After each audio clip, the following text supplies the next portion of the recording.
kepada seluruh umat Islam. Kepada seluruh umat Islam, saya minta juga tidak membuat kerumunan. Jadi jangan sampai mengganggu daripada proses hukum ini. Sabar, tenang, ikuti proses hukum ini dengan baik, sesuai dengan aturan yang ada. Banyak-banyak berdoa. Mudah-mudahan semua berjalan dengan baik.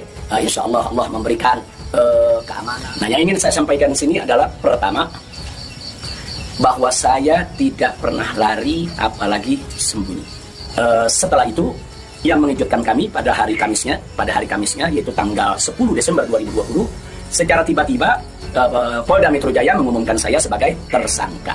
Ya, tentunya saya, para pengacara semua terkejut karena 2 panggilan sebelumnya itu saya masih berstatus sebagai saksi dan itu pun belum sempat diperiksa. Muhammad Rizik alias Habib Muhammad Rizik Syihab adalah menaikkan status saksi menjadi tersangka, yaitu atas nama Haris Ubaidillah. Selanjutnya menetapkan tersangka Ahmad Sabri Lubis dan menetapkan tersangka Idrus.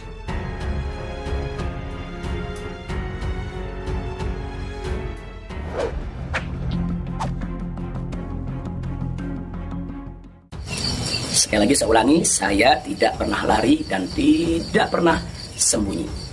Karena selama ini pada proses pemulihan, saya lebih banyak duduk di Pondok Pesantren Alam Agrokultural Markas Syariat Megamendung. Habib Rizik, saya tak pernah lari dan sembunyi dari panggilan. Setelah tak hadir 2 kali dalam panggilan pemeriksaan oleh Polda Metro Jaya terkait kasus kerumunan di Petamburan, Jakarta Pusat, Habib Rizik Syihab akhirnya buka suara. Melalui video yang diupload dalam YouTube Front TV, Habib Rizik mengatakan selama ini dirinya tidak pernah lari ataupun sembunyi dari panggilan pihak kepolisian, sebab dirinya sedang fokus pemulihan usai sebelumnya sempat jatuh sakit. Karena selama ini pada proses pemulihan, saya lebih banyak di Pondok Pesantren Alam Agrokultural Markas Syariat Megamendung. Karena di pesantren ini udaranya sangat asri, segar, jadi untuk pemulihan luar biasa bagusnya. Sekali-sekali saya turun ke Petamburan, saya turun ke Sentul untuk menengok anak dan cucu. Jadi bagian pertama yang ingin saya tekankan adalah saya tidak pernah lari, apalagi sembunyi dari panggilan. Karena pesantren ini udara sangat asri, segar, dan untuk pemulihan luar biasa, ujar Habib Rizik. Menurut Habib Rizik, dirinya terkadang kembali ke rumahnya yang ada di Petamburan, Jakarta Pusat, dan di Sentul untuk menengok anak dan cucunya, sehingga tak ada niat sedikit pun baginya untuk lari dan sembunyi dari panggilan polisi. Pengacara datang ke sana, bertemu dengan penyidik, menyampaikan surat secara resmi, minta penundaan, dan alhamdulillah penyidik bisa memahami dan menerima. Akhirnya sepakat bahwa saya diundurkan untuk panggilan yang kedua. Nah, untuk itu saya apresiasi, sehat. Jadi bagian pertama yang saya ingin tekankan, saya nggak pernah lari dan sembunyi dari panggilan polisi, ujarnya. Panggilan yang kedua, yaitu pada hari Senin tanggal 7 Desember 2020. Nah, ketika itu saya melihat posisi pemulihan kita memang masih perlu penambahan sedikit waktu. Dan lagi-lagi saya tidak mangkir, tapi saya kirim pengacara saya bertemu kembali dengan para penyidik. Kita sampaikan surat, kita sampaikan permohonan, dan alhamdulillah permohonan tersebut diterima secara baik oleh para penyidik. Lagi-lagi di sini saya ingin sampaikan apresiasi dan terima kasih kepada para penyidik di Polda Metro Jaya. Nah, pada hari itu juga, yaitu di pagi hari, Senin tanggal 7 Desember, ada kesepakatan, yaitu antara para pengacara dengan para penyidik, juga dengan keridoan saya, di mana kita sepakat bahwa saya akan datang ke Polda Metro Jaya pada hari Senin tanggal 14 Desember 2020. Itu sudah merupakan satu komitmen. Nah, artinya komitmen, kita akan datang, insya Allah sehat walafiat, tidak ada halangan lagi. Nah, ini yang perlu kita sampaikan, dan komitmen ini kita jaga betul. Kini Habib Rizik pun berjanji akan mendatangi Polda Metro Jaya pada hari ini, Sabtu 12 Desember 2020 pagi.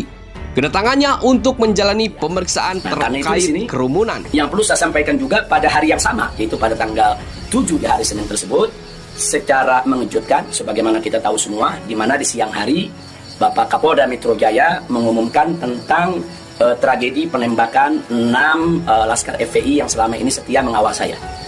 Tentu ini satu peristiwa sebetulnya tidak ada sangkut paut dengan soal panggilan saya. Maka itu pada pagi hari itu saya tetap kirim pengacara, saya tetap mengurus urusan panggilan, karena memang kita tidak pernah sangka kalau penembakan itu berkaitan dengan Polda Metro. Karena saat itu kami masih mengira kalau itu adalah orang tak dikenal. Nah, ala kulihal, setelah itu yang mengejutkan kami pada hari Kamisnya yaitu tanggal 10 Desember 2020, secara tiba-tiba Polda Metro Jaya mengumumkan saya sebagai tersangka. Ya, tentunya saya, para pengacara semua terkejut karena 2 panggilan sebelumnya itu saya masih berstatus sebagai saksi, dan itu pun belum sempat diperiksa. Rencana pemeriksaan tanggal 14 Desember itu hari Senin yang akan datang ini. Nah, tapi karena memang pengumumannya begitu mengejutkan, pada hari Kamis tersebut saya sebagai tersangka, kemudian mendengar itu tidak benar kalau ada mengabarkan saya sembunyi, saya lari, tidak benar. Saya tetap berada di markas syariat Megamendung. Nah, begitu hari Kamis ada pengumuman semacam itu, Jumat pagi tanggal 11 Desember itu kita kirim lagi para pengacara untuk bertemu dengan penyidik, dan alhamdulillah terjadi pertemuan dengan penyidik. Nah, ditanyakan oleh para pengacara bagaimana komitmen yang hari Senin tanggal 14, apa itu batal atau bagaimana. Nah, kalau saya pribadi ingin tetap berpegang kepada komitmen. Nah, karena kita ini ustadz, dai, bergerak di bidang agama, tidak layak kalau kami itu membatalkan perjanjian atau suatu komitmen. Nah, kita dapat jawaban dari para penyidik. Dari para penyidik kelihatannya mereka tidak mau menunggu sampai hari Senin, mereka minta lebih cepat. Nah, pada saat itu juga para pengacara minta kepada para penyidik, ya Habib Rizik siap dipanggil kapan saja, tapi tolong surat panggilannya dibuat. Surat panggilan sebagai tersangka. Kami tidak pernah terima. Tapi kelihatannya para penyidik agak keberatan untuk mengeluarkan surat tersebut. Akhirnya terjadi kesepakatan, kalau begitu cobalah bagaimana caranya supaya Habib bisa lebih cepat lah ke Polda Metro Jaya. Jadi artinya mereka tidak mau melanggar komitmen juga, karena memang komitmennya pada tanggal 14 siap diperiksa. Nah, kita katakan melalui pengacara, kami bukan orang-orang yang suka ingkar janji, bukan orang-orang yang suka mengingkari komitmen yang ada. Saya umumkan untuk seluruh anak bangsa, insya Allah besok hari Sabtu tanggal 12 Desember 2020, hari ini di pagi hari saya bersama pengacara akan datang ke Polda Metro Jaya. Saya terima. Nah, karena itu pada malam ini saya umumkan untuk seluruh, yaitu anak bangsa, insya Allah besok hari Sabtu tanggal 12 Desember 2020 di pagi hari, saya bersama pengacara akan datang ke Polda Metro Jaya, insya Allah. Nah, jadi saya mau menunjukkan bahwa kita tetap punya komitmen untuk menjadi warga negara yang baik, untuk patuh hukum, untuk ikut melaksanakan daripada prosedur hukum yang ada. Nah, karena itu kepada semua media saya ingatkan, janganlah membuat berita-berita yang provokatif, berita-berita yang ada aroma adu domba, berita-berita yang membuat gaduh. Jadi tidak benar kalau saya lari, saya sembunyi, atau saya mangkir. Nah, itu yang ingin saya sampaikan.